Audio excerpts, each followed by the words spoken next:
Hello everyone, कैसे हैं आप लोग। आई होप बहुत ही अच्छे होंगे। तो आज हम एक नए टॉपिक पर डिस्कशन करते हैं। वो ये है कि top 10 small cap mutual fund last 5 years में एज पर रिटर्न। तो टाइम ना वेस्ट करते हुए हम डायरेक्टली अपना वीडियो स्टार्ट करते हैं। तो नंबर 1 पे आता है निप्पॉन इंडिया स्मॉल कैप। इसने हमें लास्ट 5 ईयर्स में दिया है 20.49% का इंटरेस्ट रेट दिया है। और अगर हम लमसम की बात करें, अगर किसी ने 5 साल पहले 10 लाख रुपए इसमें इन्वेस्ट किए होते तो अभी उसकी वैल्यू 25,41,000 रुपीज़ के आसपास होती। और इसका एसेट अंडर मैनेजमेंट की हम बात करें तो वो 74,580 करोड़ रुपीज़ है। नेक्स्ट इस कैटेगरी में आता है Invesco India small cap fund. इसने लास्ट 5 ईयर्स में रिटर्न दिया है 20.42% का। और अगर हम लमसम की बात करें, अगर किसी ने 10 लाख रुपीज़ लमसम इन्वेस्ट किए होते 5 ईयर्स पहले तो अभी उसका रिटर्न मिलके हो जाता 25,33,000।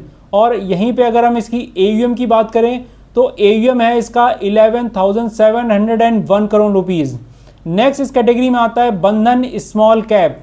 इसकी अगर हम बात करें 20.13% का रिटर्न दिया है लास्ट 5 ईयर्स में। और वहीं पे अगर हम फंड की बात करें, अगर किसी ने 10 लाख रुपए इन्वेस्ट किए होते तो अभी उसकी वैल्यू 25,03,000 रुपीज़ होती। और इसकी AUM की बात करें तो वो उसमें जो है 27,173 करोड़ रुपीज़ का इसका AUM है। तो आप देख सकते हैं टॉप 3 जो mutual fund small cap categories में जो म्यूचुअल फंड है जिन्होंने लास्ट 5 ईयर्स में ज़्यादा रिटर्न दिया है, तीनों का ही AUM की बात करें तो वो 10,000 करोड़ रुपीज़ से ऊपर है। तो इससे आप गैस कर सकते हैं कि टॉप के जो परफॉर्मर है इसका मतलब उनमें AUM भी काफ़ी ज़्यादा है। नेक्स्ट इस कैटेगरी में आता है क्वांट स्मॉल कैप। इसने रिटर्न दिया है 19.75% का। और अगर 10 लाख रुपए 5 साल पहले किसी ने इन्वेस्ट किए होते तो अभी उसकी वैल्यू 24,63,000 रुपीज़ होती। और इसकी AUM की बात करें तो वो 31,914 करोड़ रुपीज़ है। नेक्स्ट इस कैटेगरी में आता है bank of India small cap fund. इसने रिटर्न दिया है 19.45% का रिटर्न दिया है। और 10 लाख रुपए अगर 5 साल पहले इन्वेस्ट किए होते तो अभी उसकी वैल्यू 24,33,000 रुपीज़ होती। और वहीं अगर इसकी हम AUM की बात करें वो 2,314 करोड़ रुपीज़ इसका AUM है। नेक्स्ट इस कैटेगरी में आता है HSBC स्मॉल कैप। अगर हम इसकी रिटर्न की बात करें तो इसने 18.64% का रिटर्न दिया है। और इस अगर किसी ने 10 लाख रुपए इन्वेस्ट किए होते तो उसकी वैल्यू 23,51,000 रुपीज़ 5 साल के बाद हो जाती। और इसकी हम AUM की बात करें तो वो AUM है 16,878 करोड़ रुपीज़। नेक्स्ट आता है इस कैटेगरी में LIC mutual fund small cap fund. तो इसने हमें रिटर्न दिया है 18.39% का। और अगर 10 लाख रुपए किसी ने इन्वेस्ट किए होते तो आज उसकी वैल्यू 23,27,000 रुपीज़ होती।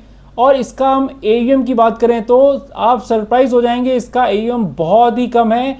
म्यूचुअल फंड कैटेगरी के लिए तो काफ़ी कम माना जाता है। वो है 695 करोड़ रुपीज़ ओनली। नेक्स्ट इस कैटेगरी में आता है DSP स्मॉल कैप। इसने जो रिटर्न दिया है वो 18.38% का रिटर्न दिया है लास्ट 5 ईयर्स में। और अगर 10 लाख रुपए किसी ने 5 साल पहले इन्वेस्ट किए होते तो आज उसकी वैल्यू 23,25,000 रुपीज़ होती। और अगर हम यहीं पे AUM की बात करें तो AUM है इसका 18,432 करोड़ रुपीज़।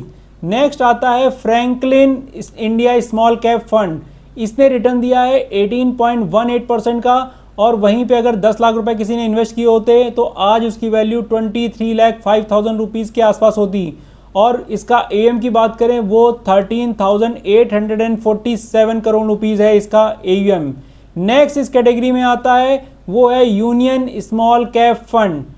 इसने हमें रिटर्न दिया है 17.78% का। और इसका एसेट अंडर मैनेजमेंट है 2,089 करोड़ रुपीज़। वहीं अगर रुपीज़ के टर्म से बात करें तो 10 लाख रुपीज़ अगर किसी ने 5 ईयर्स पहले इसमें इन्वेस्ट किए होते तो अभी उसकी वैल्यू 22,67,701 रुपीज़ इसकी वैल्यू आज हो जाती। तो इस तरीके से आप देख सकते हैं लास्ट 5 ईयर्स में सबने अपनी अमाउंट को डबल किया है और कुछ ने तो 2.5 टाइम्स रुपीज़ कर दिया है।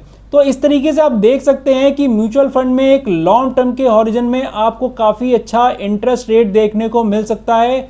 वहीं अगर नॉर्मल हम ट्रेडिशनल जो वेज ऑफ इन्वेस्टिंग होता था वो आपका एफडी, आरडी या पोस्ट ऑफिस स्कीम में होता था, जहां अभी जो वैल्यूएशन जो डबल की अगर हम बात करें, अगर 6% है तो उसमें 12 ईयर्स का टाइम लगता है।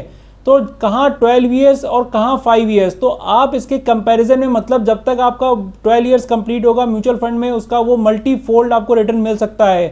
तो आपको टाइम देना है। अगर आप शॉर्ट टर्म इन्वेस्टर हैं तो आप म्यूचुअल फंड आपके लिए नहीं है, आप म्यूचुअल फंड में इन्वेस्ट मत करिए।